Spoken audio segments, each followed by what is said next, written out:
Hello friends, good morning. चलिए संविधान की कक्षा को आगे बढ़ाते हैं। उम्मीद करता हूं आप सभी के लिए ग्रुप में एक नोटिफिकेशन भेजा था, आप सभी देखे होंगे। तो तैयारी शुरू कर दीजिए। नोटिफिकेशन आ सकता है 26 नवंबर को और आपका एग्ज़ाम मेंस होने से पहले भी हो सकता है। तो एक रणनीति की तरह तैयारी शुरू कर दीजिए। अगर मेरे साथ आप तैयारी करना चाहते होंगे तो देख लीजिए आपकी तैयारी किस तरह से आगे होगी। अभी आपका भारतीय संविधान और भारत का भूगोल चल रहा है, जिसे 30 नवंबर तक लगभग समाप्त कर दूंगा। उसके बाद आपका 45 दिनों में छत्तीसगढ़, संपूर्ण छत्तीसगढ़, जिसमें आपका भूगोल पाठ रहेगा, जनजाति रहेगा, पंचायती राज व्यवस्था रहेगा और इतिहास का रहेगा। इसके अलावा भारतीय इतिहास, ठीक है, छत्तीसगढ़ के साथ आपका भारतीय इतिहास भी कंप्लीट हो जाएगा। तो 30 नवंबर के बाद आप पहुंच गए 15 जनवरी। 10 से 15 दिनों में आपका भारतीय अर्थव्यवस्था और पर्यावरण, इकोनॉमी और इन्वायरमेंट, इन दोनों विषय को आपके 10 से 15 दिनों में, तो इस तरह से आप 30 जनवरी पहुंच जाते हैं। तो 30 जनवरी तक आपका सीजीपीएससी प्रीलिम्स यहां तक की तैयारी आप सभी को करवा सकता हूं। बस शर्त इतना है कि आपको मेरे साथ पढ़ना पड़ेगा, लगातार आपकी कक्षाएं होंगी। तो आपका दायित्व बनेगा कि आप कक्षा का वीडियो देखिएगा, समझिएगा और साथ ही साथ अपने रिवीजन करने के लिए आप नोट्स बना लीजिएगा, ठीक है। तो ये आपकी अभी रणनीति होनी चाहिए प्रीलिम्स के लिए, जिसमें 30 नवंबर तक आपका पुनः बता देता हूं। 30 नवंबर तक आपका अभी एक है कॉन्स्टिट्यूशन, दूसरा छत्तीसगढ़ भारत का भूगोल, इंडियन जियोग्राफी, इसमें आपका आर्ट एवं कल्चर भी आ जाएगा, भारतीय कला एवं संस्कृति। 45 दिनों में आपका छत्तीसगढ़, कंप्लीट छत्तीसगढ़ और भारतीय इतिहास, ये भी हो जाएगा। इस तरह से 15 जनवरी पहुंच जाएंगे। 10 से 15 दिनों में आपका पर्यावरण और भारतीय अर्थव्यवस्था, ये दोनों विषय भी हो जाएंगे। इस तरह से आप अपने 100 नंबर में से लगभग 75 से 80 नंबर की तैयारी कर सकते हैं। जो करंट वाले पार्ट हैं उसके लिए आप लोग मैगजीन पढ़ लीजिएगा। बीच बीच में आपको जो भी डाटा वाले आर्थिक सर्वेक्षण से संबंधित प्रश्न होंगे उनको भी बता दूंगा, ठीक है। तो आप मेरे साथ 80 से 85 नंबर की तैयारी कर सकते हैं। तो शुरुआत कर दीजिए। मैं भी शुरुआत आप सभी के लिए 1 तारीख से कर चुका हूं। आज हम पढ़ेंगे भारतीय संविधान का भाग 1। इनके मूलभूत जानकारी के बारे में देख चुके हैं। भाग है, अनुसूची है, संवैधानिक स्रोत है, क्या विशेषताएं हैं इसके बारे में। चलिए टॉपिक दीजिए। टॉपिक है भाग 1, संघ एवं राज्य क्षेत्र। भारतीय संविधान का भाग 1 है संघ एवं उसके राज्य क्षेत्र। अनुच्छेद 1 से लेकर 4 तक इसका प्रावधान है। प्रावधान कहां तक है? 1 से लेकर 4 तक। चलिए अनुच्छेद 1 लिखिए। अनुच्छेद 1 है भारत अर्थात इंडिया राज्यों का एक संघ होगा। India, that is Bharat, shall be a union of state. Union of state हो गई।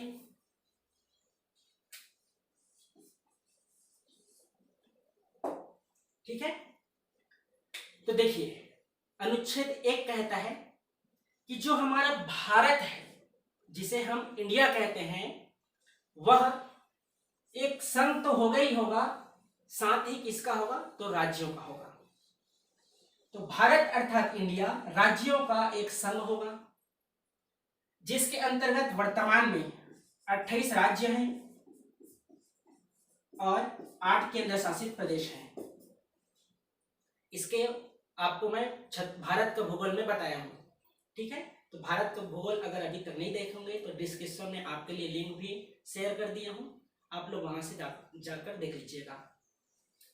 तो इस तरह से 28 राज्य और 8 केंद्र शासित प्रदेश का उल्लेख है अनुच्छेद 1 में, जिसके अंतर्गत इनके सीमा क्षेत्र कितना है इनके बारे में भी उल्लेख किया गया है भाग 1 के अनुच्छेद 1 में। शब्द प्रयोग किया गया है यूनियन, संघ। एक होता है आपका फेडरेशन। ठीक है, फेडरेशन से आशय क्या है, जैसे हमारा अभी भारत एक देश है, उसमें आप भारत को विभाजित अब नहीं कर सकते हैं।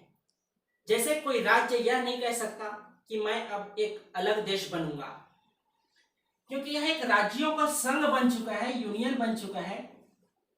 तो 28 राज्यों को भले ही कम किया जा सकता है, 28 राज्य से कम अर्थात 27 भी किया जा सकता है और 29 भी बढ़ाया जा सकता है, लेकिन कोई किसी एक राज्य पर्टिकुलर यह नहीं कह सकता कि मुझे एक देश बनाया जाए। जबकि फेडरेशन में क्या होता है, जो 28 राज्य हैं वे अलग अलग 28 देश भी बनाया जा सकता है। तो हमारा भारत क्या है, एक यूनियन है। इंग्लिश वाले टर्म भी पढ़ लीजिएगा जब एग्जाम में अनुच्छेद 1 के बारे में दिया हो। 2 स्टेटमेंट आपको सेम दिखने को मिल सकता है हिंदी वाले में, इंग्लिश में आपको ध्यान रखना पड़ेगा कि यूनियन है कि फेडरेशन है। ठीक है, तो याद रखेंगे यूनियन है। इसके अलावा क्या विशेष है अनुच्छेद 1 में, तो जो हमारा भारत है उसे 2 नामों से उल्लेखित किया गया है। पहला भारत नाम से उल्लेखित किया गया है और दूसरा इंडिया नाम से उल्लेखित किया गया है। तो यह हुआ आपका अनुच्छेद 1 के बारे में। आइए बात करते हैं भारत संघ का निर्माण किस तरह से स्वतंत्रता के बाद भारत एक देश की तरह कितने राज्यों के साथ आगे बढ़ा। आइए उसके बारे में बात करते हैं। जैसा कि आप सभी को पता है कि 26 नवंबर 1950 इस दिन पूर्णतः आपका संविधान लागू हो चुका था। ठीक है, तो भारत संघ का निर्माण, जो देशी रियासत थे स्वतंत्रता के समय, जो देशी रियासतें थे कितने थे उस समय, तो 552। जब हमारा भारत आजाद हुआ 15 अगस्त 1947 को, उस दौरान भारत के सीमा क्षेत्र में जितना भी उस समय भारत का सीमा क्षेत्र था, उस समय टोटल 552 देशी रियासत थे। तो इन 552 देशी रियासत जो थे, स्वतंत्रता के बाद अंग्रेजों के द्वारा 3 विकल्प दिए गए। क्या क्या 3 विकल्प थे, या आप भारत देश के साथ मिल जाएं, या पाकिस्तान देश चले जाएं, या स्वयं किसी एक देश का निर्माण कर ले।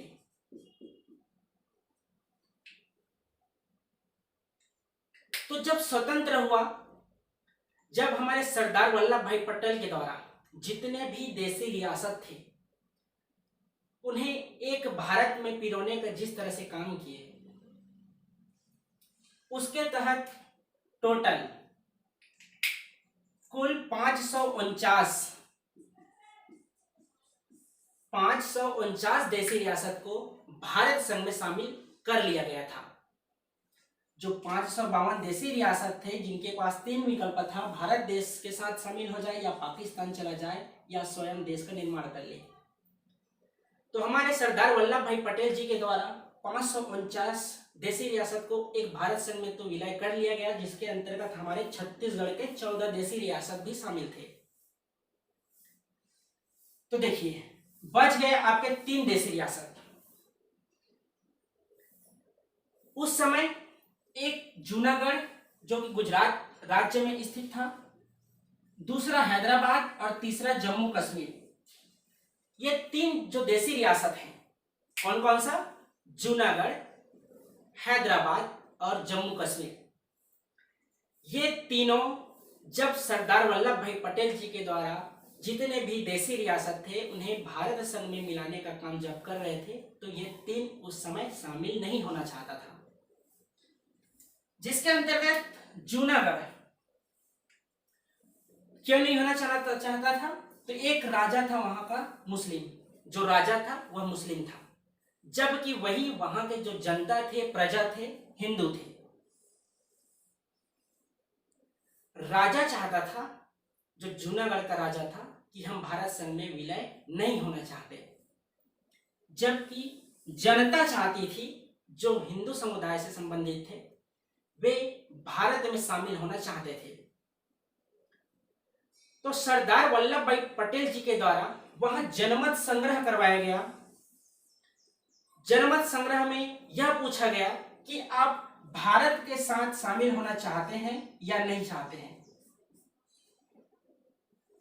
तो जनमत संग्रह में जितने भी वहां जनता थे, सभी के सभी भारत संघ में शामिल होना चाहते थे। तो इस तरह से जूनागढ़ जो रियासत था वह जनमत संग्रह के तहत भारत संघ में शामिल हो गया। तो इस तरह से हुए आपके पास 549 से लेकर 550। दूसरा आपका हैदराबाद। हैदराबाद आपका इस क्षेत्र, यहां मान लीजिए आपका हैदराबाद। हैदराबाद का जो शासक था वह चाहता था भारत के साथ शामिल होना, यहां पर आपका पाकिस्तान के साथ शामिल होना चाहता था। हैदराबाद है आपका लगभग दक्षिणी क्षेत्र में, भारत का दक्षिण क्षेत्र में। तो आप बताइए क्या संभव था हैदराबाद को शामिल करना पाकिस्तान में, वो भी कहां से गुजरकर? आपको भारत के मध्य जितने भी राज्य हैं, इधर से उत्तर पश्चिम वाले राज्य हैं, इनसे होकर किस तरह से वह पाकिस्तान में शामिल हो सकता था। इस तरह से वहां ऑपरेशन पोलो के तहत वहां पुलिस कार्रवाई की गई और सैन्य कार्रवाई की गई और वहां के जो राजा थे उनको विलय पत्र पर हस्ताक्षर करवाया गया। तो याद रखेंगे, यही प्रश्न पूछा जाता है कि किस ऑपरेशन के तहत? तो ऑपरेशन पोलो के तहत। किस कार्रवाई के तहत? तो पुलिस और सैन्य कार्रवाई, जो भी विकल्प में हो। तो इस तरह से 551 हो गया। ठीक है, दूसरा आपका हैदराबाद भी भारत संघ में शामिल हो गया। तीसरा बच गया आपका जम्मू कश्मीर। जम्मू कश्मीर भारत संघ में शामिल होने ही नहीं चाहता था। जो जम्मू कश्मीर क्षेत्र है वह भारत संघ में शामिल होना नहीं चाहता था। पाकिस्तान भी हमारे भारत के साथ साथ उस समय वह भी आजाद हुआ था, लेकिन पाकिस्तान यह चाहता था जो जम्मू कश्मीर भारत में शामिल नहीं होना चाहता, उसे आक्रमण करके हम पाकिस्तान में शामिल कर देंगे। लेकिन जम्मू कश्मीर का जो शासक था वह न तो पाकिस्तान में शामिल होना चाहता था, न भारत में शामिल होना चाहता था। जब पाकिस्तान की सेना जम्मू कश्मीर पर आक्रमण करती है तो जम्मू कश्मीर के शासक कंट्रोल करने की कोशिश करता है, युद्ध लड़ने का शुरुआत करता है, लेकिन इनकी संख्या काफी ज्यादा थी क्योंकि पाकिस्तान पूरा देश वहां आक्रमण कर रहा था, जम्मू कश्मीर एक छोटा हिस्सा उस समय। तो जम्मू कश्मीर का जो राजा था वह पाकिस्तान में शामिल ना होकर के भारत में शामिल होने के लिए मान गया। किस तरह से माने? एक एग्रीमेंट के तहत कि अभी आइए आप सभी, जो उस समय सरदार वल्लभ भाई पटेल जी के द्वारा भारत संघ में सभी रियासतों को मिलाया जा रहा था, उनसे यह अनुरोध किया गया कि अभी पाकिस्तान से जो आक्रमण हो रहा है उनसे हमें बचाइए। तो सरदार वल्लभ भाई पटेल चाहते थे कि विलय पत्र में आपको एग्रीमेंट नहीं, सीधा आपको विलय किया जाए, लेकिन पंडित जवाहरलाल नेहरू जी इन्होंने एग्रीमेंट मान लिए। एग्रीमेंट क्या था कि हमें विशेष दर्जा दिया जाएगा, सिर्फ रक्षा का विभाग आप भारत वाले वहां रक्षा का प्रयोग कर सकते थे, जिसके तहत जम्मू कश्मीर को जो राजा हिंदू था और जनता मुस्लिम थी, वे भारत में शामिल होना ही नहीं चाहते थे, लेकिन युद्ध के कारण शामिल होना पड़ा, जिसके तहत इंस्ट्रूमेंट ऑफ एक्सेशन, याद रखेंगे, इंस्ट्रूमेंट ऑफ एक्सेशन, इसके तहत विलय पत्र पर हस्ताक्षर किया गया, जो अभी 31 अक्टूबर 2019 तक जितने भी छूट प्राप्त उन्हें मिले थे, वे इंस्ट्रूमेंट ऑफ एक्सेशन के तहत पंडित जवाहरलाल नेहरू जी के द्वारा दिया गया था, जिसे हमारे वर्तमान जो पीएम हैं उनके द्वारा 31 अक्टूबर 2019 को पूरी तरह से उस दर्जे को समाप्त कर दिया गया है और जम्मू कश्मीर को पूरी तरह से भारत संघ में शामिल कर दिया गया है। ठीक है, तो इस तरह से आपके 552 देशी रियासत मिलकर भारत संघ का निर्माण हमारे सरदार वल्लभ भाई पटेल जी के द्वारा की जाती है।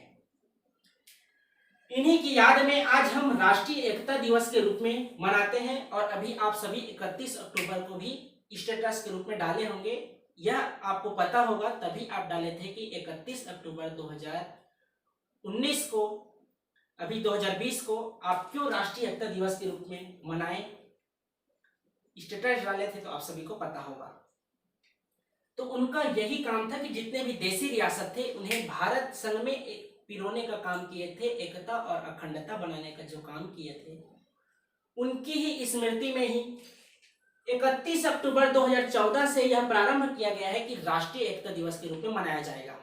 2014 किनका शासन था? तो नरेंद्र मोदी जी का, उस समय उन्हीं का सरकार था। तो उन्होंने सरदार वल्लभ भाई पटेल, इनकी स्मृति को बनाए रखने के लिए राष्ट्रीय एकता दिवस के रूप में 31 अक्टूबर को मनाने की घोषणा की थी। इसी के तहत 31 अक्टूबर को आप सभी राष्ट्रीय एकता दिवस मनाए थे, किनकी याद में? तो सरदार वल्लभ भाई पटेल, जिन्हें लौह पुरुष भी कहा जाता है। और क्यों लौह पुरुष कहा जाता है, इसको हम भारतीय इतिहास में पढ़ेंगे। ठीक है, तो यह हुआ आपका राष्ट्रीय एकता दिवस। भारत संघ का तो निर्माण हो गया है। आइए अब देखते हैं कि राज्यों का निर्माण किस तरह से हुआ था, राज्य के लिए कौन कौन से आयोग गठित हुए थे, कौन से समिति बने थे, इसके बारे में बात करते हैं। तो टॉपिक दीजिए राज्यों का पुनर्गठन। टॉपिक दीजिए आप सभी राज्यों का पुनर्गठन, और 3 भागों में विभाजित कीजिए। राज्यों का पुनर्गठन में उस समय 3 समितियां गठित हुई थी, जो भारत में राज्यों के निर्माण के लिए अपना अपना मत, क्या उनके विचार थे, यह प्रदर्शित कर रहे थे, क्या उनका कहना था। आइए देखते हैं। तो 3 समितियां कौन कौन से थे? पहला, एस के धर आयोग। आयोग का नाम था एस के धर आयोग, जो गठित हुआ था 1948 में, भारत स्वतंत्रता के बाद। दूसरा लिखिए जेबीपी आयोग, यह भी 1948 में था। दूसरा आयोग कौन सा है? जेपीपी आयोग 1948। वही तीसरा दीजिए आप राज्य पुनर्गठन आयोग 1953। राज्य पुनर्गठन आयोग 1953। ठीक है, आइए देखते हैं उनका क्या कहना था राज्यों को निर्माण को लेके। तो जो एस के धर आयोग समिति थी, एस के धर आयोग जो समिति थी, उनका कहना था कि आप भारत में राज्यों का निर्माण किसी पर्टिकुलर जनजातीय क्षेत्र हो या चाहे जो भी क्षेत्र हो, भाषा के आधार पर आप राज्यों का निर्माण नहीं कर सकते हैं। चाहे वह भूभाग मैदानी क्षेत्र का हो, जंगली क्षेत्र का हो या जनजाति क्षेत्र हो, आप भाषा के आधार पर राज्यों का निर्माण नहीं कर सकते। यह किनका कहना था? तो एस के धर आयोग, जो 1948 में गठित हुआ था। दूसरा है आपका जेबीपी आयोग, यह भी 1948 में गठित हुआ था। इनका भी कहना था कि आप भाषा के आधार पर राज्यों का गठन मत कीजिए, लेकिन जन भावना को ध्यान में रखिए। जन भावना से आशय क्या है कि जो भी भाषा वाले समुदाय के लोग हैं, अगर वे चाहते हैं और कुछ आंदोलन वगैरह करते हैं, तब आप सोच सकते हैं कि उनके लिए एक अलग से राज्य का निर्माण किया जा सके। तो शुरुआती दौर में मानना था कि ठीक है, भाषा के आधार पर आप राज्यों का निर्माण मत कीजिए, लेकिन जन भावना को ध्यान रखिए। ये किन कहना था? तो ये कहना था जेबीपी आयोग। जेबीपी से आशय क्या आशय है? जे से आशय है जवाहरलाल नेहरू, बी से आशय है वल्लभ भाई पटेल और पी से आशय है पट्टाभी सीतारामैया है। तो ये आपका है जेबीपी, जिसके अध्यक्ष थे जवाहरलाल नेहरू, जबकि वल्लभ भाई पटेल और पट्टाभी सीतारामैया उनके सदस्य थे। इनकी सिफारिश देख लिए कि भाषा के आधार पर तो नहीं होना चाहिए राज्यों का गठन, लेकिन जन भावना को ध्यान में रखना चाहिए। इसी समय 1952 में जब इसमें कहा जाता है कि जन भावना को ध्यान में रखना चाहिए, तब जो पोट्टी श्री रामल्लु थे, जो आंध्र प्रदेश के एक व्यक्ति थे, पोट्टी श्री रामल्लु, इन्होंने 56 दिनों तक अनशन किए, भूख हड़ताल किए। 56 दिनों तक उन्होंने खाना पीना नहीं खाया और अंततः उन्होंने दम तोड़ दिया, उनकी मृत्यु हो गई। उनका कहना था कि भाषा के आधार पर जो तेलुगु भाषी वाले क्षेत्र लोग हैं, उनके लिए आप अलग से राज्य का निर्माण कीजिए। तो देखिए, उनका मृत्यु हो गया। कब की बात है? 1952 में, 56 दिनों के हड़ताल के बाद। आनन फानन में 1 अक्टूबर 1953 को आंध्र प्रदेश एक राज्य बना दिया जाता है। कब बना दिया जाता है? 1 अक्टूबर 1953 को आंध्र प्रदेश एक भाषाई आधार पर स्वतंत्रता के बाद गठित होने वाला पहला राज्य बना। इस तरह से याद रखेंगे कि भाषा के आधार पर स्वतंत्रता के बाद गठित होने वाला पहला राज्य है आपका आंध्र प्रदेश। उसके बाद आपका तीसरा है राज्य पुनर्गठन आयोग। यह गठित हुआ था 1953 में। गठित कब हुआ है? 1953 में, जिसके अध्यक्ष थे फैजल अली। जो तीसरा गठित हुआ था राज्य पुनर्गठन आयोग 1953, इसके अध्यक्ष थे फैजल अली। वहीं इनके सदस्य थे आपके हृदयनाथ कुंजरू एवं के.एम. पडिक्कर। हृदयनाथ कुंजरू और के.एम. पडिक्कर इनके सदस्य थे, जबकि फैजल अली उस आयोग के अध्यक्ष थे। इन्होंने 16 राज्य और 3 केंद्र शासित प्रदेश बनाने की सिफारिश की। कब सिफारिश की? 1955 में। राज्य पुनर्गठन आयोग गठित हुआ था 1953 में, सिफारिश दिया है 1955 में। इन्होंने 16 राज्य और 3 केंद्र शासित प्रदेश बनाने का समिति को रिपोर्ट सौंपी कि आप भारत में ना जन भावना के आधार पर, ना भाषा के आधार पर, उनके क्षेत्रफल के अनुसार आप 16 राज्य और 3 केंद्र शासित में विभाजित कर दीजिए। अंततः आप देखेंगे राज्यों का पुनर्गठन आयोग 1956 के तहत 7वें संविधान संशोधन 1956 में, 7वें संविधान संशोधन 1956 के तहत 1 नवंबर 1956 को 14 राज्य और 6 केंद्र शासित प्रदेश बनाए गए। सिफारिश की थी तो राज्य पुनर्गठन आयोग जो 1953 में गठित हुआ था, उनकी सिफारिश थी कि 16 राज्य और 3 केंद्र शासित प्रदेश बनाया जाए, लेकिन राज्यों के पुनर्गठन आयोग 1956 के तहत 14 राज्य और 6 केंद्र शासित प्रदेश बनाए गए। तो एक छोटा सा भारत का नक्शा बनाइए और आइए देखते हैं वे कौन से 14 राज्य और 6 केंद्र शासित प्रदेश थे जिनका निर्माण राज्यों के पुनर्गठन आयोग 1956 के तहत हुआ है। ठीक है, बना लीजिए एक भारत का नक्शा और याद करते जाइएगा। आपको ट्रेस करवा चुका था भारत के भूगोल में, याद भी आप कर लिए होंगे, उम्मीद करता हूँ वीडियो भी देखे होंगे, जहां आपको 28 राज्य और 8 केंद्र शासित प्रदेश का प्रदर्शित बताया गया था कि उनका क्षेत्र कहाँ है, कहाँ वे निवास है। चलिए देखते हैं 14 राज्य। पहले राज्य के बारे में देखते हैं, उसके बाद केंद्र शासित प्रदेश के बारे में देखेंगे। 1 नवंबर 1956 को पहला राज्य जम्मू कश्मीर, उसके नीचे पंजाब, पंजाब के नीचे आ जाइए आप राजस्थान, राजस्थान के नीचे मुंबई, मुंबई के नीचे आपका मैसूर, मैसूर के नीचे केरल। ये आपके हुए उत्तर और पश्चिम क्षेत्र। 6 राज्य हो गए। दक्षिण में है मद्रास, 7वां मद्रास, 8वां आंध्र प्रदेश, 9वां उड़ीसा, 10वां पश्चिम बंगाल, 11वां बिहार और 12वां उत्तर प्रदेश, 13वां मध्य प्रदेश और 14 नंबर का असम। इस तरह से 14 राज्य कब बनाए गए? 1 नवंबर 1956 के तहत। इसीलिए हम छत्तीसगढ़ में पढ़ते हैं कि 1 नवंबर 1956 को मध्य प्रदेश राज्य का गठन हुआ था, जिसमें हमारा छत्तीसगढ़ भी शामिल था। देखिए लिखे होंगे तो एक बार मिला लीजिए और याद कर लीजिए। जम्मू कश्मीर 1 हुआ, उसके नीचे पंजाब 2, पंजाब के नीचे तीसरा आपका राजस्थान, राजस्थान के नीचे आपका बंबई, बंबई के नीचे आपका मैसूर और मैसूर के नीचे जस्ट है केरल।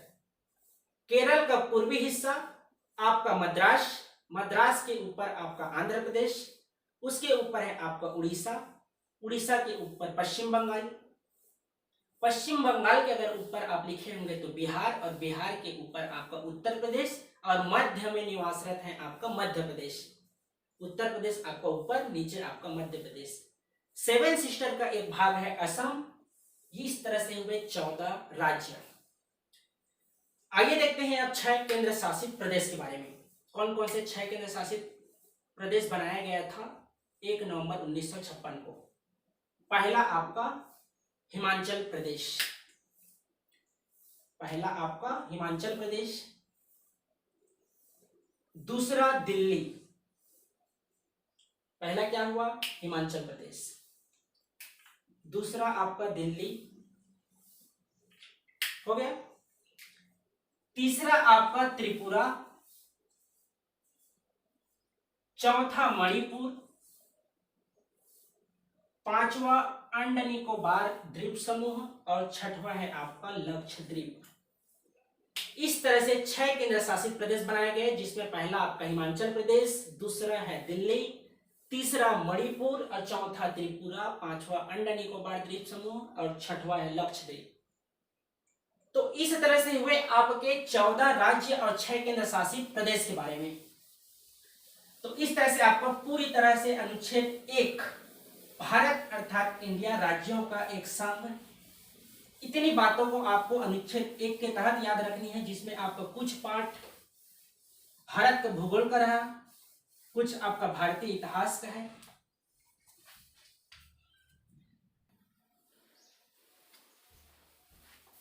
इस तरह से आपका तीनों पाठ था, संविधान का भी था, छत्तीसगढ़ के भूगोल का भी था, भारत के इतिहास का भी था।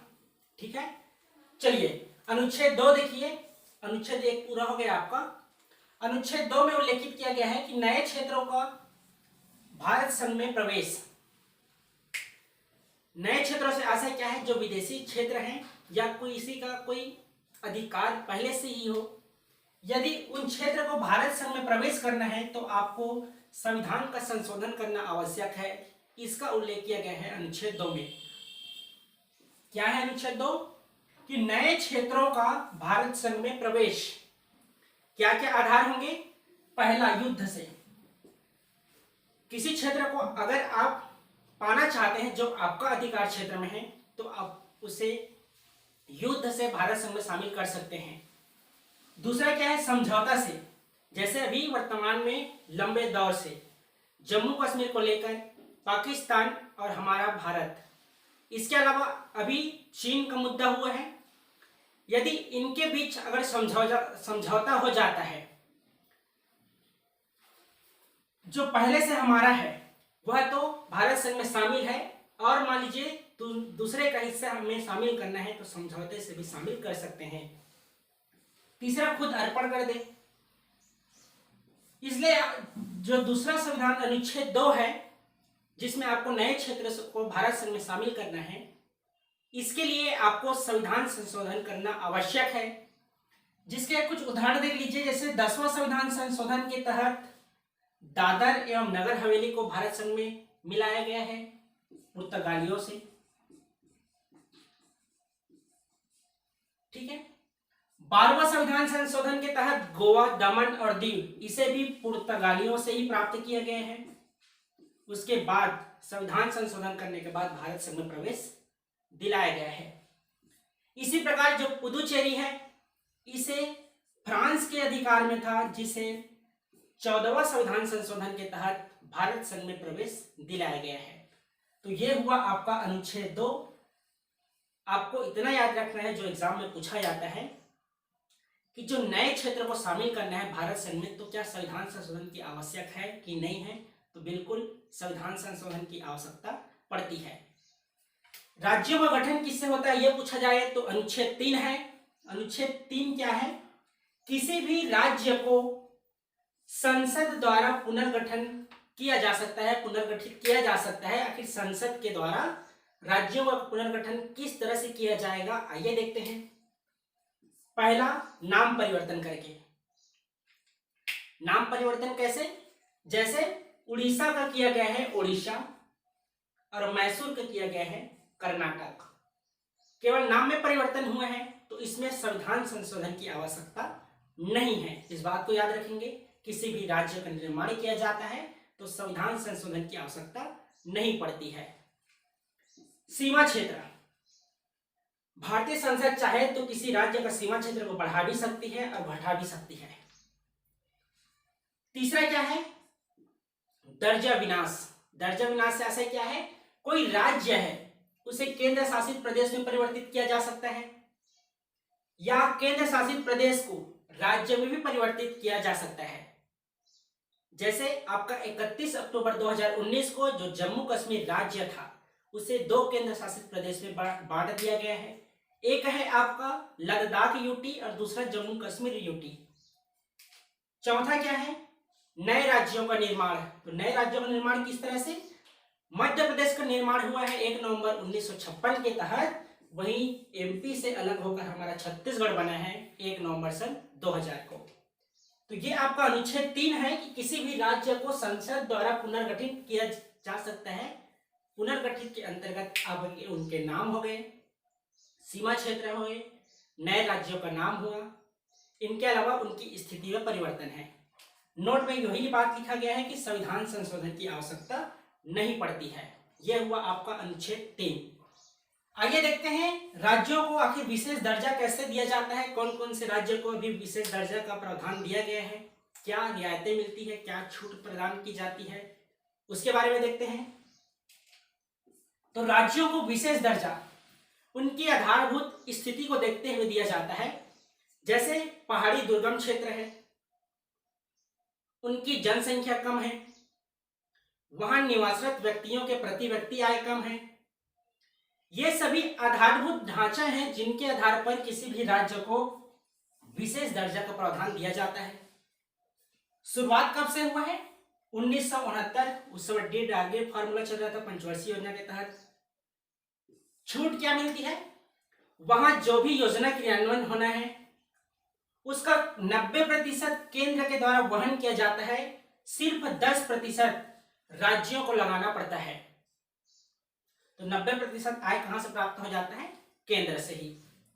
प्रावधान कहां इसका उल्लेख है? तो भारतीय संविधान के अनुच्छेद 371 में इसका उल्लेख किया गया है। आधार क्या है? अभी देखे हैं आधारभूत ढांचे कहीं पहाड़ी दुर्गम क्षेत्र में है। न्यूनतम आय तो प्रति व्यक्ति न्यूनतम आय से है, और न्यूनतम जनसंख्या, ये सभी आपके आधार हैं जिनके तहत आपको राज्यों को विशेष दर्जा दिया जाता है। कौन कौन से दर्जा प्राप्त वर्तमान में राज्य हैं?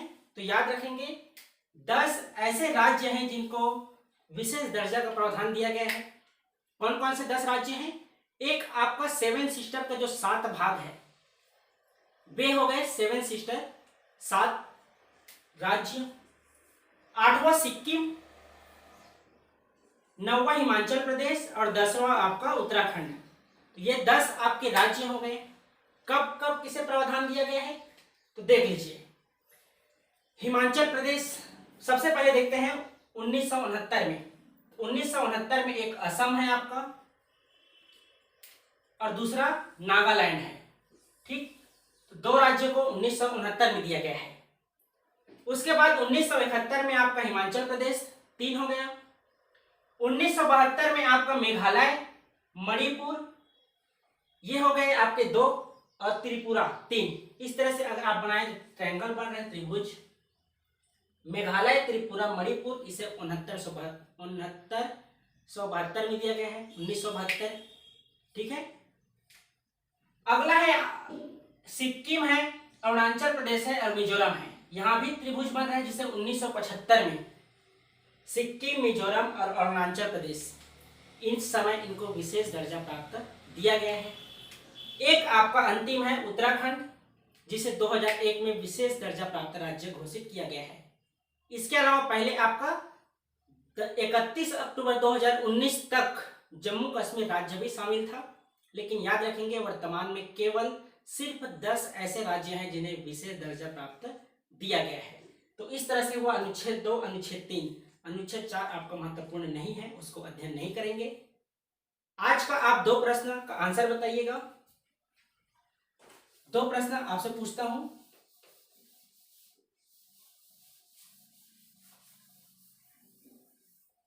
पहला प्रश्न है, जो 7 सिस्टर वाला हिस्सा है अरुणाचल प्रदेश, उसका सीक्वेंस आप उत्तर से दक्षिण बताइएगा। ठीक है, उत्तर से दक्षिण 7 सिस्टर का जो 4 राज्य हैं उनका उत्तर से दक्षिण नाम बताइएगा। ये आपका आज का पहला प्रश्न है। दूसरा बताइएगा, दूसरा क्वेश्चन आज का आपके लिए है, संविधान संशोधन किस अनुच्छेद के तहत और कौन से भाग में है उसके बारे में बताइएगा। दूसरा प्रश्न क्या हुआ, संविधान संशोधन का उल्लेख भारतीय संविधान के किस भाग और किस अनुच्छेद में है। तो ये आपके आज के 2 प्रश्न हुए। तो चलिए तैयारी करते हैं, प्रीलिम्स का नोटिफिकेशन आने वाला है, अच्छे से तैयारी कीजिएगा। यदि आप इस चैनल में नए हैं तो चैनल को सब्सक्राइब कर लीजिए, बेल आइकन को भी क्लिक कर लीजिए ताकि समय पर मिल जाए। वीडियो को लाइक कीजिए, कमेंट कीजिए और अपने दोस्तों को भी अधिक से अधिक शेयर कर दीजिएगा। मिलते हैं फिर कल एक नए टॉपिक के साथ। कल भाग 2 देखेंगे। शाम की कक्षा में आज भारत भूगोल के लिए भी आइएगा। तो मिलते हैं फिर कल एक नए टॉपिक के साथ। आज के लिए धन्यवाद।